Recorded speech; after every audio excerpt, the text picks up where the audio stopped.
Don't bust out with the whole camera crew watching there. This will be embarrassing. You don't put me on this hand, I tell you. I can't say what I've got. You know, one of the biggest reasons that people do call in a lot of situations is because they want to know if they got bluffed or if you had them beat. Poker is such a mental warfare, but you have to be able to allow your opponent to think through the situation properly.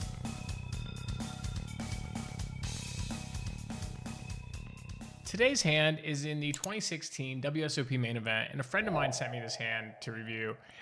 And it's actually outrageous. Like, the player in the hand, William Kassouf, is infamous for his table talk. He's unbearable. But this is probably the hand that like made him famous, infamous. And you're probably going to see why. Because what he does, he skirts the rules, he breaks the rules, and he gets away with murder here. And, you know, let's talk about why. I'm going to dive really deep into it. But we join the action here on the river. And for those of you familiar with main event coverage, oftentimes there's a big pot, the cameras will roll in, so they don't necessarily know what happened earlier. I'm probably going to assume he defended the big blind and then showed aggression, whether check raise, bet turn, shove river, something like that. And so in this scenario, he jams the river for this nice lady's stack, and she's in a tough spot, and he's talking to her. So let's listen in. You cannot say anything that influences the action of the hand. Saying what's in the pot, you cannot say that. Keeps saying to me You that she's got the cannot best say. hand. You cannot say what's in the pot. Anything that influences the action, you All cannot these, say. like, he's like doing, you're like breaking all these rules, and they're not giving you a penalty. They're not doing anything The for it. decision's on you, young lady, and you don't need to go on about it. I'm just. World Series officials on scene to keep it within bounds. Shout out, Charlie. Good luck to you. But I did say I'll keep it friendly because it's you and it's a friendly table. If you fold and show, I will show. I'll keep it friendly. Friendly, we're all friends here. If you fold and show, I will show.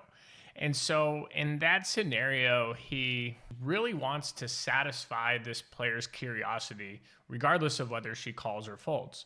You know, one of the biggest reasons that people do call in a lot of situations is because they want to know if they got bluffed or if you had them beat. So just by doing that, he's kind of solving that issue for this player. But I want you to call 100%. I want you to call 100%. It's friendly. I'm telling the truth. I want you to call 100%. So he's being very deceptive here.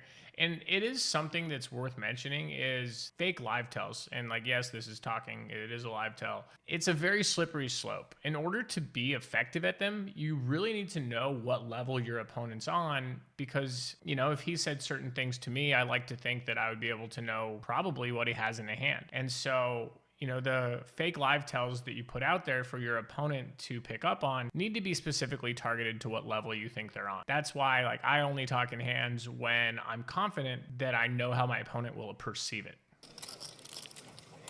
Don't bust out with the whole camera crew watching there. This will be embarrassing. You don't put me on this hand, I tell you. I can't say what I've got. But you do not put me on this hand.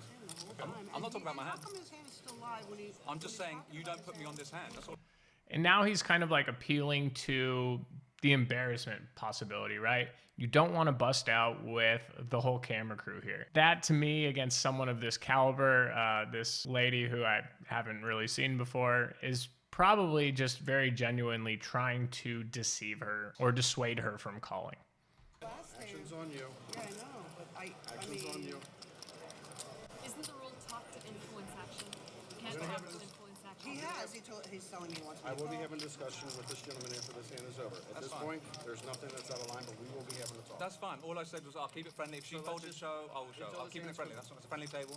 We're I'm just gonna be enjoying friendly now. ourselves. Let's stop talking until Okay. this hand's over. That's fine. That's friendly. I mean, why wouldn't you want to bust me? I'm not trying to bust. And he's still trying to play the good guy. Like, it's a friendly table. All this is all I said. We're just having fun.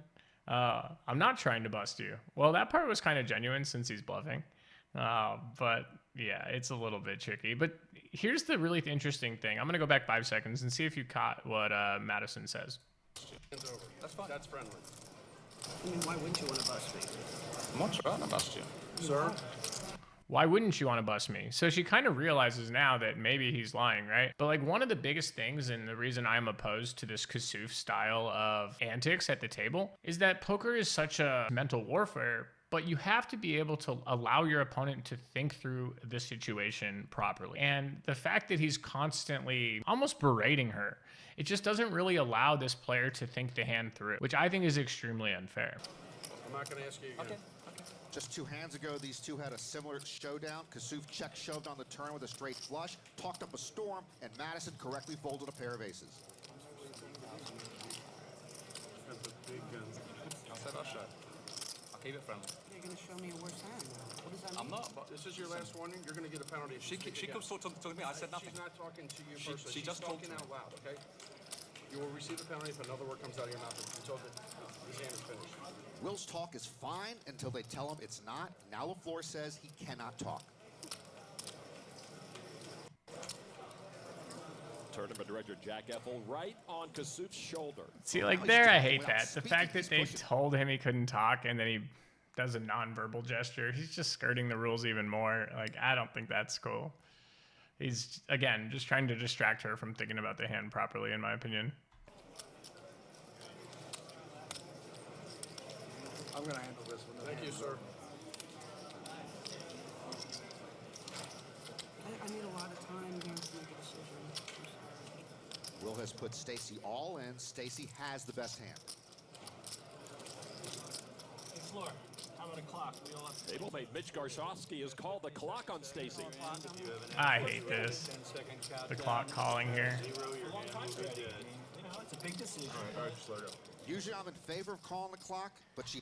Yeah, that's terrible. Mitch is a great guy. I really like the guy. He encouraged me to send my daughter to private school for some really good reasons, but like irrelevant, right? Like really nice guy. I just think this is a bad take by him here. Yeah, she's probably taken more than her fair share of time, but it's not necessarily her fault when she hasn't been able to think through the hand clearly because of Kassouf's antics. So really not a big fan of that there. Under siege most of the time from Will Kassouf. Yeah, I would've exactly, given her a under little more siege. room.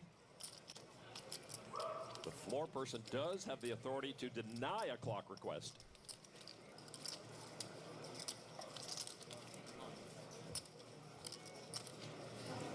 I'm going to ask you real quick. The next didn't time say word. if you make one more gesture like that, Okay. I'm just trying to be friendly with the lady. this is not friendly. Okay? I don't told want to. I I don't can't want to see. say You, another I don't word. want to see you move. You and I are going to have a conversation when this I'll hand is apologize. over. Okay. Okay? I think Jack was like spot on there, but again, he's distracting her. She only had 30-second clock, it looked like here. It's just not enough. Like he should have probably stepped in and said that to Kassouf 2 times before that when he did that. 8, 7, 6, 5, 4, 3, 2, 1. She You want folds. to see it? Yeah, Sig bluff, turn the double gutter and missed. Never mind.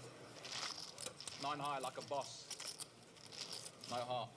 Big heart of a lion. Yeah, I mean, brutal hand. You know, I like to think about and wonder if she would have made the right decision had she not been under siege during that entire thinking that we watched, which was only about like 3.5 minutes. So like, I mean, that's just brutal. Tough spot for her. It is create kind of like a slippery slope though, because there's spots where I've talked about with Sean Deeb where like say someone jams on the river and you're thinking and you don't know if you beat a bluff. So you can like show your hand and technically get like a 1 round or 2 hand penalty.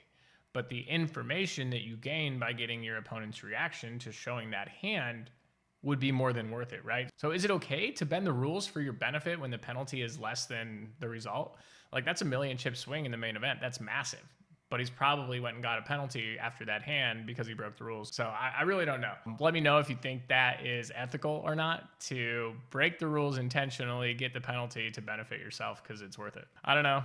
Tough spot. Like to cheer against Kassouf. I just think that his antics are a little bit too much for me, but you know, hats off to him. He got that bluff through. Nice hand, I guess. See y'all in the next one.